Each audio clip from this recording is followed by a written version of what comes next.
Hello दोस्तों, तो आज की इस वीडियो में हम फाउंडेशन इंजीनियरिंग का टॉपिक स्टार्ट करने जा रहे हैं। जैसे कि किसी एक ने कमेंट किया था कि मैम फाउंडेशन इंजीनियरिंग पे भी लेक्चर बनाओ, तो फिर मैंने सोचा कि फाउंडेशन इंजीनियरिंग का एक लेक्चर मैं अपलोड करते रहूँगी कुछ दिन में। अगर आपका रिस्पॉन्स अच्छा आया तो मैं उसकी फ्रिक्वेंसी बढ़ा सकती हूँ। अगर आप रिस्पॉन्स अच्छा नहीं रहा तो भी मैं कुछ दिन के गैप में फाउंडेशन इंजीनियरिंग का भी टॉपिक अपलोड करते रहूँगी। ठीक है, तो देखिए चलिए फाउंडेशन इंजीनियरिंग को स्टार्ट करते हैं। फाउंडेशन इंजीनियरिंग क्या होता है, इसमें हम फाउंडेशन के बारे में स्टडी करते हैं। मैंने प्लेट लोड टेस्ट का भी इससे पहले एक वीडियो डाला था फाउंडेशन इंजीनियरिंग का, जो कि हमारा फाउंडेशन का बियरिंग कैपेसिटी को कैलकुलेट करने के लिए हम यूज में करते हैं। और आज इस वीडियो में हम फाउंडेशन इंजीनियरिंग के बारे में देखने वाले हैं। इसमें कौन कौन से टाइप के बियरिंग कैपेसिटी पाए जाते हैं फाउंडेशन इंजीनियरिंग में, ये सारी चीजें हम यहाँ पे डिस्कस करेंगे। तो सबसे पहले देखिए, बियरिंग कैपेसिटी किसे जानने से पहले हम फाउंडेशन के बारे में देखते हैं कि फाउंडेशन हमारा क्या होता है और इसके क्या टाइप हैं। ठीक है, हमारा जो स्ट्रक्चर होता है दो पार्ट में डिवाइडेड होता है। फर्स्ट होता है सुपर स्ट्रक्चर एंड दूसरा होता है हमारा सब स्ट्रक्चर। जैसे कि हम किसी भी घर को कंस्ट्रक्ट करेंगे, कोई भी हाउस हम कंस्ट्रक्ट कर रहे हैं, तो हम क्या करेंगे, ये जो नीचे हम यहाँ पे फाउंडेशन बनाएंगे और ऊपर में हमारा क्या होता है, स्ट्रक्चर बनता है। तो ये जो ऊपर वाला पोर्शन आप देख रहे हैं, ये हमारा क्या कहलाता है, सुपर स्ट्रक्चर कहलाता है, जो हमको दिखाई देता है। और ये जिसपे सपोर्टेड रहता है, ये हमारा क्या कहलाता है, सब स्ट्रक्चर कहलाता है। और यही सब स्ट्रक्चर हमारा क्या है, यहाँ पे फाउंडेशन है। ठीक है, जो कि किसी भी स्ट्रक्चर को सपोर्ट करके रखता है। किसी भी बिल्डिंग का जो सबसे ज्यादा इंपॉर्टेंट पार्ट होता है वो हमारा क्या होता है, फाउंडेशन होता है। किसी भी चीज को मजबूत बनाने के लिए उसका क्या होना चाहिए, सबसे ज्यादा जरूरी है उसका फाउंडेशन जो है अच्छा होना चाहिए, मजबूत होना चाहिए। तभी जो हमारा स्ट्रक्चर है वो क्या रहेगा, मजबूत रहेगा, स्ट्रांग रहेगा। ठीक है, हर एक तरह के स्ट्रेसेस को वो क्या कर सकता है, बियर कर सकता है। तो देखिए हमारा जो फाउंडेशन रहता है ये भी डिफरेंट टाइप का होता है। हमारा पहला होता है यहाँ पे सैलो फाउंडेशन एंड दूसरा होता है हमारा डीप फाउंडेशन। सैलो फाउंडेशन हमारा क्या होता है कि ये ऐसे फाउंडेशन होते हैं जिसमें कि जो हमारा विड्थ ऑफ फाउंडेशन रहता है वो हमेशा क्या होता है, ज्यादा होता है as compare to depth of foundation. तो ये जो हमारा क्या कहलाता है, सैलो फाउंडेशन कहलाता है। यहाँ पे देखिए आप कि जब हमारा कोई भी हम फाउंडेशन कंस्ट्रक्ट करेंगे तो जो हमारा विड्थ ऑफ फाउंडेशन जो रहेगा वो ज्यादा रहेगा as compare to depth of foundation, तो वो हमारा क्या कहलाएगा, सैलो फाउंडेशन कहलाएगा। जैसे कि आप यहाँ पे देख सकते हैं कि ये हमारा क्या है, विड्थ है, ये हमारा विड्थ है and this is our depth, ये हमारा क्या है, डेप्थ है। ठीक है, तो यहाँ पे आप देख सकते हैं कि जो हमारा विड्थ है वो ज्यादा है एज कंपेयर टू हमारा डेप्थ। मतलब ये किस टाइप का फाउंडेशन है, हमारा सैलो टाइप का फाउंडेशन है। और जब यहाँ पे हम डीप फाउंडेशन की बात करते हैं तो डीप फाउंडेशन हमारा क्या होता है, डीप फाउंडेशन भी एक हमारा फाउंडेशन का ही टाइप है। और इसमें क्या होता है कि जो हमारा डेप्थ ऑफ फुटिंग रहता है वो क्या होता है, ज्यादा होता है as compare to width of footing.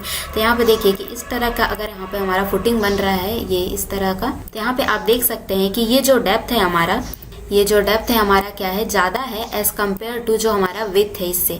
ठीक है, तो यहाँ पे विड्थ हमारा कम है और हमारा डेप्थ जो है ज्यादा है, तो इसको हम क्या बोलेंगे, किस टाइप का फुटिंग बोलेंगे, डीप फाउंडेशन बोलेंगे। ठीक है, तो ये हम अपने रिक्वायरमेंट के हिसाब से shallow foundation and deep foundation provide करते हैं। जब सैलो फाउंडेशन का जो हमारा एग्जाम्पल है किस किस टाइप का फाउंडेशन, जैसे कि राफ्ट फाउंडेशन, स्ट्रिप फाउंडेशन, ये सारे जो है हमारे सैलो फाउंडेशन में आते हैं, जिसमें कि हमारा विड्थ ऑफ फुटिंग ज्यादा होता है as compare to depth of footing. लेकिन जो हमारा पाइल फाउंडेशन, वेल फाउंडेशन, ये सब रहते हैं जो हमारे क्या में आते हैं, डीप फाउंडेशन में आते हैं। जब भी कोई हम यहाँ पे जैसे कि आप देख सकते हैं ब्रिज वगैरह कंस्ट्रक्ट करेंगे तो वहां हम क्या करते हैं, पाइल फाउंडेशन प्रोवाइड करते हैं।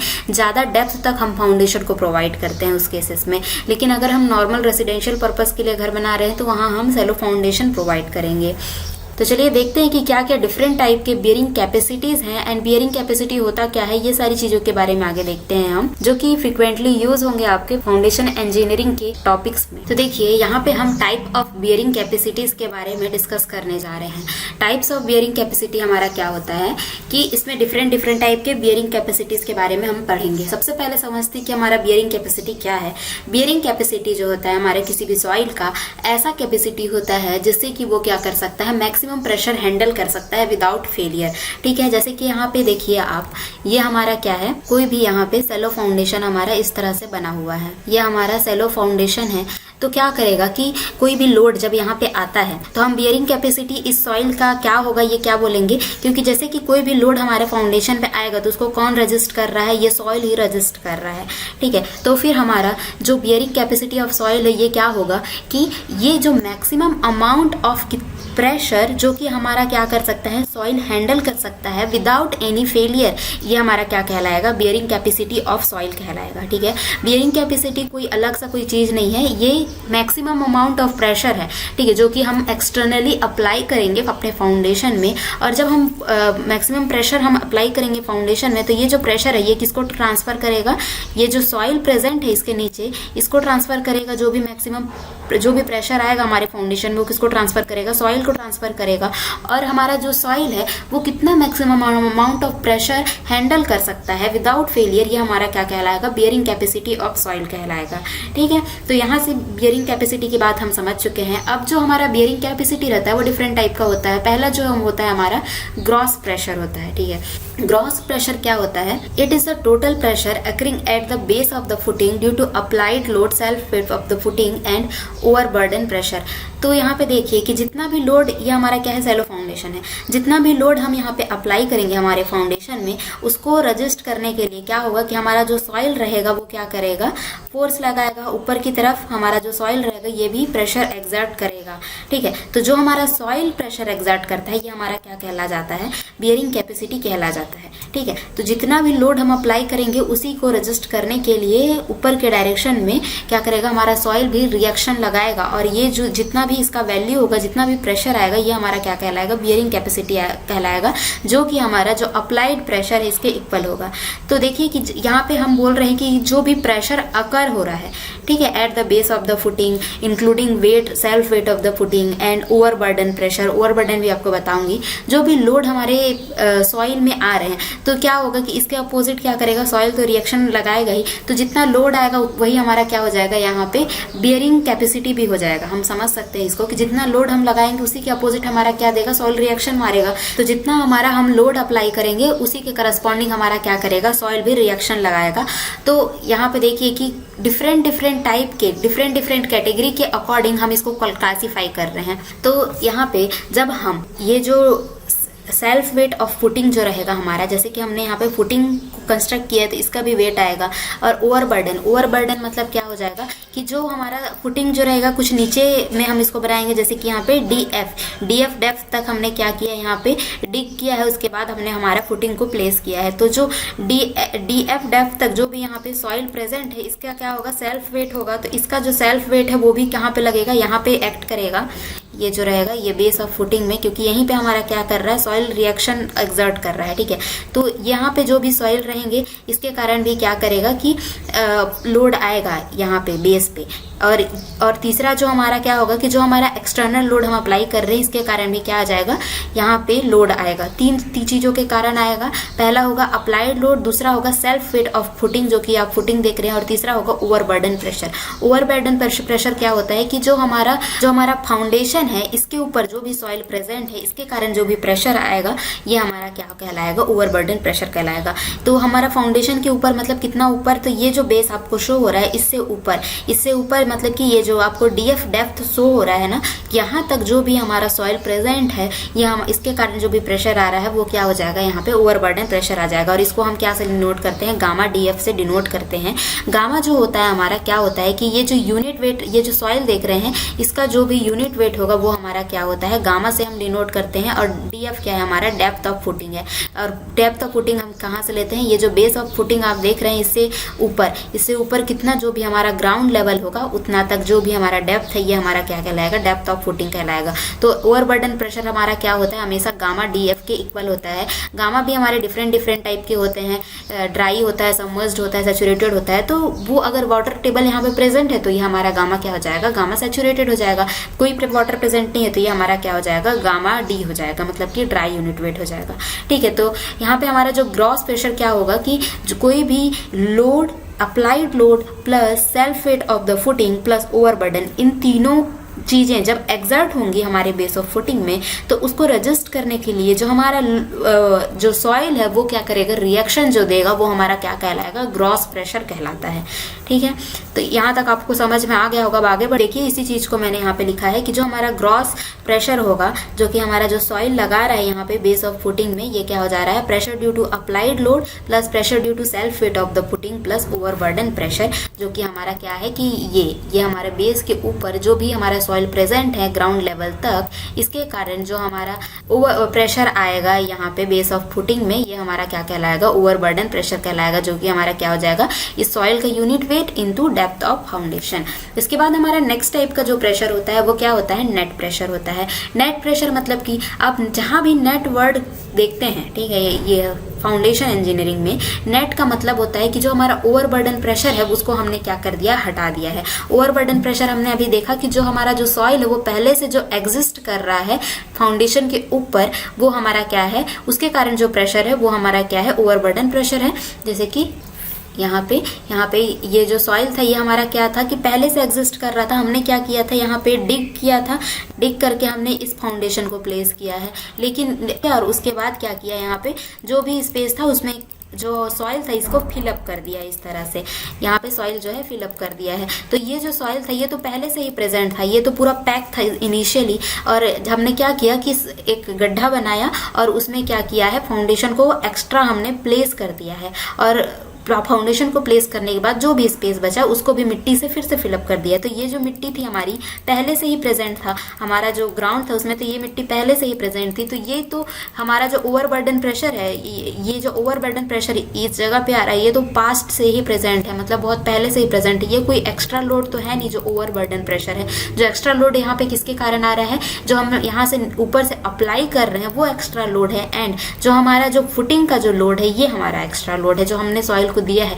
ये जो हमारा ओवरबर्डन प्रेशर है ये तो पहले से ही प्रेजेंट है, ये हमने एक्स्ट्रा नहीं दिया है सॉइल में। ठीक है, तो हमारा जो नेट प्रेशर क्या होता है कि जब हम जो ओवरबर्डन प्रेशर है या फिर जो पहले से ही जो सॉइल का जो प्रेशर था उसको जब हम हटा देते हैं तो फिर जो प्रेशर जो सॉइल के बेस पे जो प्रेशर एक्सर्ट होता है ये हमारा क्या कहलाता है, नेट प्रेशर कहलाता है। ठीक है, तो इसमें क्या करेंगे कि जो हमारा ग्रॉस प्रेशर था, ग्रॉस प्रेशर क्या था, प्रेशर अप्लाइड हुआ है, pressure due to applied load, pressure due to self weight of the footing plus pressure due to overburden. ठीक है, तो जब हम यहाँ पे ओवरबर्डन को हटा देते हैं, नेट रहेगा, जहां भी नेट वर्ड यूज हो रहा है मतलब कि जो भी हमारा ओवरबर्डन प्रेशर था, ओवरबर्डन प्रेशर मतलब कि ऐसा सॉइल जो कि पास्ट से ही प्रेजेंट है, ठीक है, पास्ट से ही प्रेजेंट है, तो उसको उसके कारण जो भी हमारे सॉइल के बेस पे जो भी लोड या फिर सॉइल के बेस पे जो भी हमारा प्रेशर आ रहा था, ओवरबर्डन के कारण जो भी हमारे सॉइल के बेस में प्रेशर आ रहा था उसको हमने क्या किया है, हटा दिया है।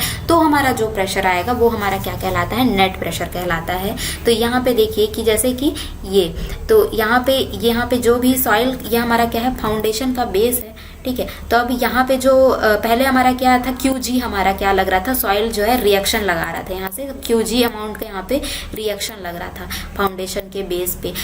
लेकिन अब हमने क्या किया है कि ये जो ओवरबर्डन प्रेशर था उसको हमने हटा दिया है। तो अब क्या लगेगा, यहाँ पे जो भी प्रेशर लगेगा वो क्या हो जाएगा, अब QN लग जाएगा, यहाँ पे QN, जो भी QN अमाउंट का यहाँ पे प्रेशर लगेगा। तो क्योंकि हमने यहाँ पे जो सॉइल था इसको क्या किया है, हटा दिया है, मतलब उसके कारण जो भी प्रेशर हमारे के बेस ऑफ फुटिंग में आ रहे थे उसको हमने हटा दिया है। तो यहाँ पे देखिए कि नेट प्रेशर आपका कहीं भी यूज होगा, मतलब कि आपने ओवरबर्डन जो भी प्रेशर था सॉइल के कारण आ रहा था उसको हमने यहाँ पे हटा दिया है। तो ग्रॉस प्रेशर में से जब यहाँ पे हम हमारा ओवरबर्डन प्रेशर जिसको हम सिग्मा बार से डिनोट करते हैं, और ये जो हमारा सिग्मा बार रहता है ये हमारा किसके इक्वल होता है, गामा DF के इक्वल होता है। गामा जो है सॉइल के टाइप पे डिपेंड करता है। तो फॉर राइट सॉइल क्या हो जाएगा, गामा DF हो जाएगा। सबमर्ज सॉइल मतलब कि हमारा जो वाटर टेबल है वो क्या हो जाएगा, पूरा टॉप तक चल जाएगा। ठीक है, वाटर टेबल जो रहेगा हमारे ग्राउंड लेवल तक जब पहुंच जाता है तो हमारा जो सॉइल क्या हो जाएगा, सबमर्ज्ड कंडीशन में हो जाएगा। तो हमारा जो ओवरबर्डन प्रेशर होगा वो क्या हो जाएगा, गामा सबमर्ज्ड इनटू डीएफ का हो जाएगा। इसके बाद हमारा थर्ड टाइप है अल्टीमेट बियरिंग कैपेसिटी, जिसको हम क्या से डिनोट कर रहे हैं, क्यू यू से डिनोट कर रहे हैं। फर्स्ट हमारा था ग्रॉस बियरिंग कैपेसिटी क्यू जी से, जिसमें कि ओवरबर्डन और जो हमारा dead load and applied load तीनों इंक्लूडेड थे। एंड उसके बाद आया हमारा नेट, जिसमें हमने क्या किया, नेट मतलब ओवरबर्डन तो गायब हो गया, बचा क्या, applied load and dead load of the footing. तो उसके करस्पॉन्डिंग जो भी सॉइल रिएक्शन ऊपर लगा रहा है ये हमारा क्या कहला रहा है, नेट प्रेशर कहला रहा है। थर्ड हमारा आता है ultimate bearing capacity. Ultimate bearing capacity हमारा क्या हो जाएगा कि कोई जितना भी हमारा मैक्सिमम प्रेशर जो हमारा फाउंडेशन हैंडल कर सकता है विदाउट एनी शियर फेलियर, ये हमारा क्या कहलाता है, अल्टीमेट बियरिंग कैपेसिटी कहलाता है। जो हमारा सॉइल होता है इसमें हमेशा शियर फेलियर होता है, ठीक है।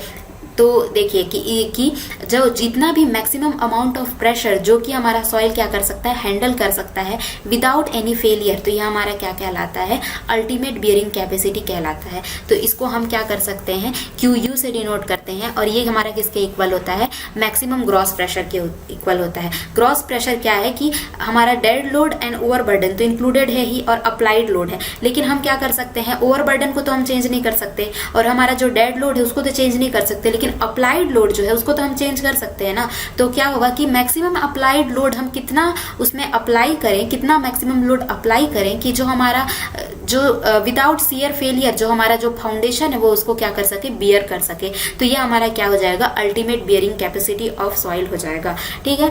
तो बस यहाँ पे क्या हो जाएगा कि जो हमारा लोड था वो हमारा क्या होगा, मैक्सिमम लोड होगा विदाउट फेलियर जो कि हमारा फाउंडेशन हैंडल कर सकता है, तो वो हमारा क्या हो जाएगा, अल्टीमेट बियरिंग कैपेसिटी हो जाएगा। और इसके करस्पॉन्डिंग जो लोड ये बियर करेगा वो क्या हो जाएगा, क्यू अल्टीमेट हो जाएगा। तो देखिए हमारा क्यू यू जो अल्टीमेट बियरिंग प्रेशर है वो क्या हो जाएगा, डेड लोड तो रहेगा ही जो कि फाउंडेशन के कारण आ रहा है, ओवरबर्डन तो रहेगा ही, लेकिन जो यहाँ पे अप्लाइड लोड है ये क्या रहेगा, अल्टीमेट लोड हो जाएगा। उसमें हमने अप्लाइड लोड लिया था ग्रॉस बियरिंग कैपेसिटी में, एंड यहाँ पे अल्टीमेट बियरिंग कैपेसिटी की बात कर रहे हैं, तो यहाँ पे हम क्या करेंगे, अल्टीमेट लोड लेंगे, क्योंकि ये अल्टीमेट लोड हमारा क्या होता है, मैक्सिमम लोड हो जाएगा, ठीक है। तो इसके करस्पॉन्डिंग जो बियरिंग कैपेसिटी होगा ये भी क्या होगा, मैक्सिमम, ठीक है। तो यहाँ पे आपको समझ में आ गया होगा कि gross bearing capacity ultimate bearing capacity में डिफरेंस क्या होता है, कुछ डिफरेंस नहीं है। अल्टीमेट में जो हमारा लोड रहेगा वो मैक्सिमम होगा, ग्रॉस में जो हमारा लोड रहेगा वो अप्लाइड लोड रहेगा, वो हम अपने हिसाब से वेरी कर सकते हैं, ठीक है। इसके बाद जो हमारा नेक्स्ट क्या हो जाएगा, यहाँ पे नेट अल्टीमेट बियरिंग कैपेसिटी। यहाँ पे फिर से नेट वर्ड यूज हो रहा है, ठीक है। मैंने आपको जस्ट बताया कि जहां भी नेट यूज होगा इसका मतलब क्या है कि हमारा जो ओवरबर्डन प्रेशर है वो यहाँ पे हट गया है। अभी जस्ट हमने क्या पढ़ा है, अल्टीमेट बियरिंग कैपेसिटी, जिसको हम क्यू यू से डिनोट कर रहे हैं। क्यू में हमारा क्या था, dead load of footing plus जो हमारा ओवरबर्डन प्रेशर है प्लस हमारा अल्टीमेट लोड, ये तीनों चीजें इंक्लूड थी। लेकिन हमारा नेट आ गया तो हम क्या करेंगे, ओवरबर्डन प्रेशर को हम हटा देंगे, तो जो भी हमारा बनेगा वो क्या हो जाएगा, नेट अल्टीमेट आ जाएगा। पहले अल्टीमेट था, जब हमने ओवरबर्डन को हटा दिया तो ये क्या बन गया, नेट अल्टीमेट बन गया। Is the ultimate pressure excluding overburden pressure. तो देखिए नेट अल्टीमेट में भी सेम चीजें किए हैं, जो कि हम वहां पे नेट ग्रॉस प्रेशर हम कर रहे थे, तो जो टर्म हमने देखा था नेट प्रेशर या फिर नेट ग्रॉस प्रेशर जिसको हम बोल रहे थे, वही चीज यहाँ पे भी हमने की है, नेट अल्टीमेट से उसको डिनोट किया है, जिसमें कि हमने क्या किया है, ओवरबर्डन प्रेशर को हटा दिया है, ठीक है। 4 टर्म आपको क्लियर हो गए होंगे। इसके बाद हमारा जो 5वां टर्म है वो क्या है, नेट सेफ बियरिंग कैपेसिटी, जिसको हम क्या से डिनोट कर रहे हैं, QNS से डिनोट कर रहे हैं। देखिए यहाँ पे क्या हो रहा है कि नेट सेफ बियरिंग कैपेसिटी, ठीक है। यहाँ पे क्या आ रहा है, नेट आ रहा है और सेफ आ रहा है। नेट मतलब कि हमारा क्या है कि जो हमारा अल्टीमेट जो हमारा ओवरबर्डन प्रेशर था वो तो हमारा हट चुका है, ठीक है। और सेफ का मतलब क्या है, यहाँ पे फैक्टर ऑफ सेफ्टी हम डालने वाले हैं। तो देखिए कि जब हम यहाँ पे नेट सेफ बियरिंग कैपेसिटी, जैसे कि हम नेट सेफ बियरिंग कैपेसिटी जब हमको निकालना है तो हम क्या करेंगे कि जो हमारा नेट अल्टीमेट बियरिंग कैपेसिटी था उसमें हम क्या करेंगे, फैक्टर ऑफ सेफ्टी अप्लाई कर देंगे, क्योंकि यहाँ पे हमको क्या करना है, नेट सेफ निकालना है ना। तो जहां भी सेफ आ रहा है मतलब कि हमको क्या करना है, फैक्टर ऑफ सेफ्टी तो अप्लाई करना ही करना है। तो हमारा क्या हो जाएगा, नेट सेफ बियरिंग कैपेसिटी क्या हो जाएगा, नेट अल्टीमेट, यहाँ लिख लीजिएगा आप, net ultimate bearing capacity upon factor of safety, जिसको हमने क्या किया है, QNU से डिनोट किया है, अपॉन फैक्टर ऑफ सेफ्टी। तो ये हमारा क्या दे देगा, यहाँ पे नेट सेफ बियरिंग कैपेसिटी देगा, ठीक है। तो हम यहाँ पे सेफ बियरिंग कैपेसिटी क्यों अप्लाई करते हैं, ताकि हमारा जो स्ट्रक्चर है वो सेफ बन सके। यहाँ पे मान लीजिए कि फैक्टर ऑफ सेफ्टी आप 2 कर देते हैं, तो क्या हो जाएगा कि पहले जो वैल्यू आने वाला था सेफ बियरिंग कैपेसिटी क्या था, नेट बियरिंग कैपेसिटी था मान लीजिए, लेकिन जब हमने फैक्टर ऑफ सेफ्टी यहाँ पे 2 अप्लाई कर दिया तो ये डिवाइड बाई 2 हो गया, तो इसका जो वैल्यू है वो क्या हो गया है, कुछ कम हो गया है। ठीक है, तो हम जो अलाउेबल जो हमारा लोड है उसको कम करने के लिए यहाँ पे हम क्या करते हैं, फैक्टर ऑफ सेफ्टी अप्लाई करते हैं, ताकि क्या होगा कि जो हमारा स्ट्रक्चर रहेगा वो ज्यादा सेफ रहेगा। ठीक है, तो यहाँ पे और एक चीज और बता देती हूँ मैं आपको कि जब भी हम फैक्टर ऑफ सेफ्टी अप्लाई करेंगे, हम अल्टीमेट में कभी फैक्टर ऑफ सेफ्टी अप्लाई नहीं करेंगे, हम हमेशा नेट में ही फैक्टर ऑफ सेफ्टी अप्लाई करेंगे। यहाँ पे भी देखिए कि हमने कहाँ पे अप्लाई किया है, नेट अल्टीमेट में। हम चाहते तो यहाँ पे जो डायरेक्ट अल्टीमेट आया था, अल्टीमेट या फिर क्यूजी मैक्स, इसमें भी तो direct factor of safety apply कर सकते थे ना, लेकिन हम हमेशा नेट जो रहता है ना उसी में फैक्टर ऑफ सेफ्टी अप्लाई करते हैं। क्यों हमेशा उसी में अप्लाई करते हैं, क्योंकि नेट में क्यों हमेशा फैक्टर ऑफ सेफ्टी अप्लाई करेंगे, क्योंकि नेट का मतलब ही होता है कि हमने ओवरबर्डन प्रेशर को कंसीडर नहीं किया है। ओवरबर्डन प्रेशर हमारा क्या होता है कि ऐसा प्रेशर जो कि पास्ट से ही प्रेजेंट है। भाई वो क्या ही लोड देगा, वो तो पहले से ही प्रेजेंट है हमारे सोइल में, वो तो कोई एक्स्ट्रा लोड देगा नहीं। हमने क्या किया है, फाउंडेशन बनाया है, वो एक्स्ट्रा लोड दे रहा है, ऊपर से लोड डाल रहे हैं, वो एक्स्ट्रा लोड दे रहा है। लेकिन जो ओवरबर्डन के कारण है, जो कि सॉइल के ही कारण है, जो कि पहले से ही वहां पे प्रेजेंट है ग्राउंड में, वो क्या एक्स्ट्रा प्रेशर देगा, वो तो कुछ एक्स्ट्रा प्रेशर देगा नहीं। तो उसमें क्यों फैक्टर ऑफ सेफ्टी लगाना, जो पहले से ही है उसमें क्यों फैक्टर ऑफ सेफ्टी लगाना।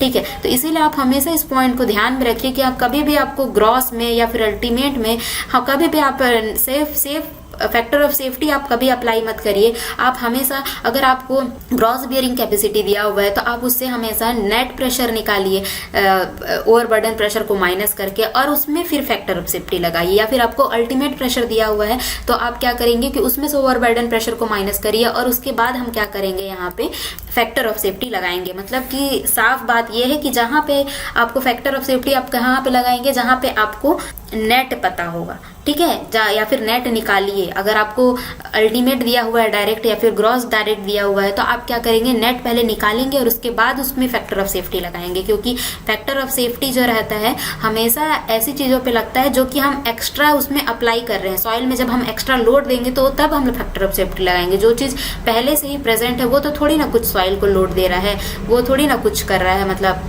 तो उसमें क्या फैक्टर ऑफ सेफ्टी लगाना। तो इसी चीज, तो यहाँ पे देखिए कि इसी चीज को मैंने लिखा भी है, factor of safety is applied in net bearing capacity always, we does not apply factor of safety in QU और QG। ठीक है, QU और QG, मतलब कि QG हमारा क्या है, ग्रॉस प्रेशर है। इन दोनों में हम कभी भी डायरेक्ट फैक्टर ऑफ सेफ्टी नहीं लगाएंगे, because it is present from the past. क्या इट इज मतलब यहाँ पे है ओवरबर्डन प्रेशर। ठीक है, इट इज का मतलब है यहाँ पे ओवरबर्डन प्रेशर, क्योंकि ओवरबर्डन जो प्रेशर है वो हमारा क्या है, पास्ट से ही प्रेजेंट है।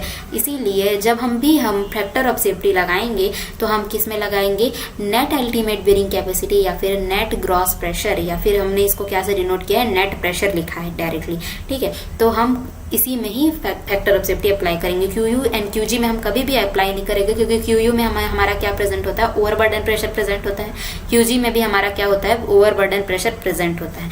ठीक है, तो इस चीज को आप दिमाग में बैठा लीजिए। तो यहाँ पे हो गई नेट सेफ बियरिंग कैपेसिटी की बात। इसके बाद हमारा नेक्स्ट टर्म है safe bearing capacity. Safe bearing capacity हम कैसे निकालते हैं कि जो हमने यहाँ पे नेट सेफ बियरिंग कैपेसिटी निकाला है, इसमें हम क्या करते हैं, ओवरबर्डन प्रेशर को ऐड कर देते हैं, तो ये हमारा क्या देता है, सेफ बियरिंग कैपेसिटी को दे देता है। आपको कुछ नहीं करना है, आप नेट सेफ बियरिंग कैपेसिटी निकालिए। नेट सेफ कैसे निकालेंगे, नेट अल्टीमेट या फिर नेट ग्रॉस प्रेशर जो है उसमें आप फैक्टर ऑफ सेफ्टी लगा दीजिए, तो आपका नेट सेफ निकल जाएगा।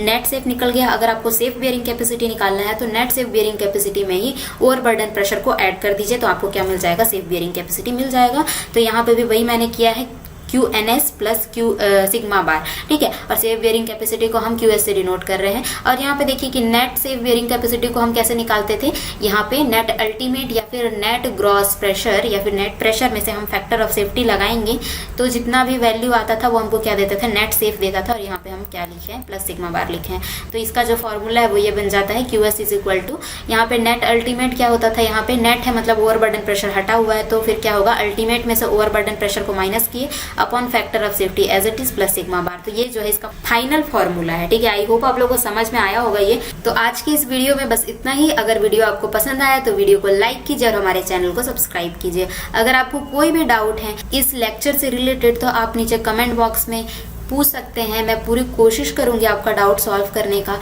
एंड बस इतना ही। Thank you so much for watching this video.